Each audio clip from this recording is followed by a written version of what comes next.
Bonjour et bienvenue sur ma nouvelle chaîne YouTube qui s'appelle La boîte à idées de Christophe. Dans cette chaîne, je posterai, j'espère régulièrement, des vidéos d'information portant principalement sur Moodle et H5P. Et pour commencer, pour cette première vidéo, je souhaiterais partager avec vous mon expérience de H5P et surtout la réponse à une question qui m'est régulièrement posée.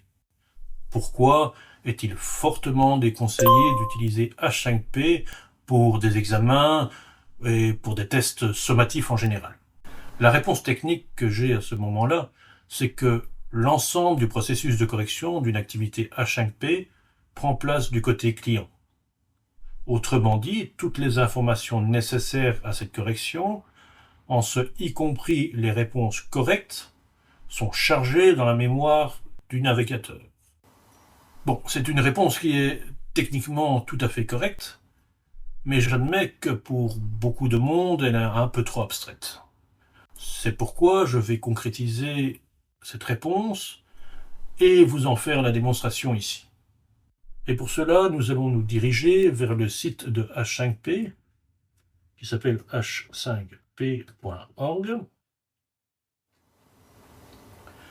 et nous allons ouvrir la page d'exemple afin de pouvoir travailler sur une activité H5P. Et dans ce premier exemple, je vais prendre une activité très simple, souvent utilisée pour des examens, l'activité vrai-faux.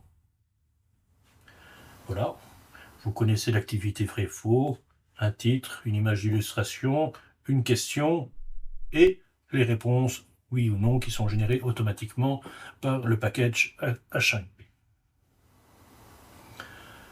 Ce que nous allons faire maintenant, c'est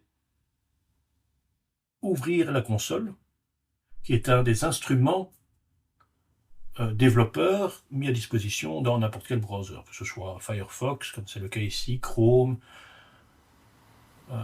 Safari, etc., etc. Pour cela, vous cliquez à droite n'importe où sur la page et vous choisissez l'élément inspecter ou inspect dans mon cas. Et vous avez les instruments, les outils développeurs qui s'ouvrent. Et dans ces outils développeurs, nous allons dans le menu supérieur et nous allons rechercher la console. Cliquez sur la console. Et ici, à l'appel, nous allons simplement taper H5P integration.contents.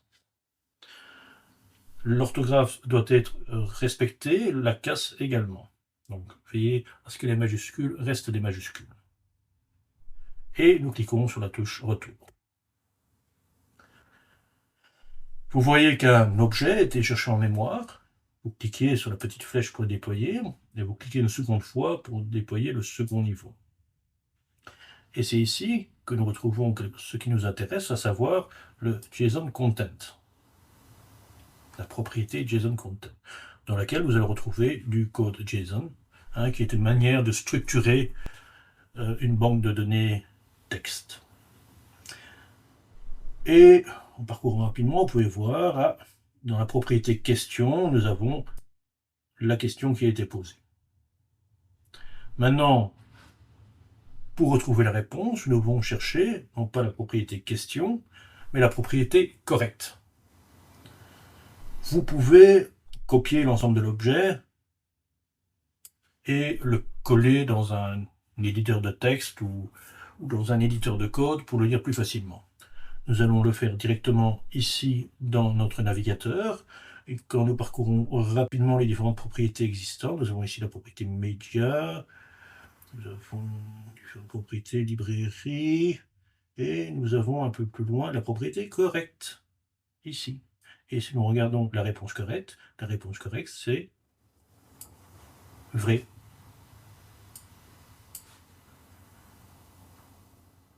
Et nous avons donc la réponse à notre question.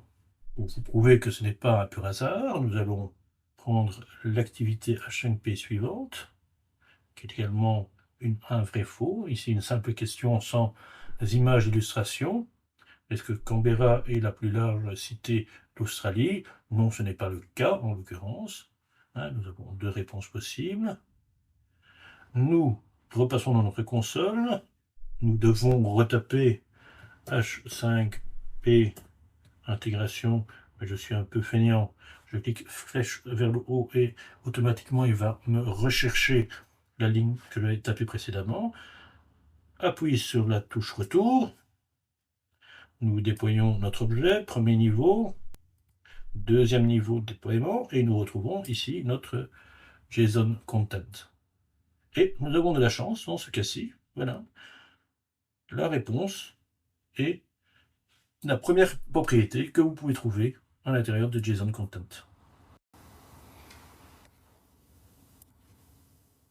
On va recommencer la démonstration avec une autre activité qui peut être utilisée pour des tests ou des tests sommatifs ou des examens. Par exemple, filling the blanks, remplir les blancs. Vous connaissez le principe, hein, vous l'avez sûrement déjà utilisé. Vous devez, en créant votre activité, introduire un texte et ce que vous souhaitez que le package remplace par une boîte vide dans laquelle un texte peut être tapé. Cette partie-là, vous devez la mettre entre 2 étoiles. Nous avons ici 1, 2, 3 réponses à apporter. Et bien, nous allons retrouver, comme tout à l'heure, ces réponses dans notre code. Même procédure, je clique à droite n'importe où, je choisis Inspect ou Inspecter. Voilà, je retrouve mes outils développeurs, je clique sur la console pour l'ouvrir. Ici, je retape H5P Integration.Contents. Touche retour, mon objet est chargé, je le déploie, premier niveau, second niveau, je recherche mon code JSON, JSON Content, le voilà. Et nous voyons, tiens, la première propriété ici, c'est la propriété question. Et qu'est-ce qu'elle me donne, cette question?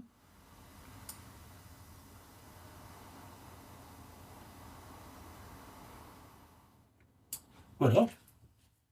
La question, nous retrouvons en fait le texte que vous aviez tapé lors de la création d'activité, mais qui contient les réponses, parce que les réponses, c'est le texte que vous aviez placé entre, ici, entre 2 étoiles. Blueberries, hein, c'est le premier, also known as blueberries. C'est la première chose à compléter. Nous voyons un peu plus loin. Ici, nous avons la même chose avec cloudberries. Et nous avons enfin la dernière, juste devant current.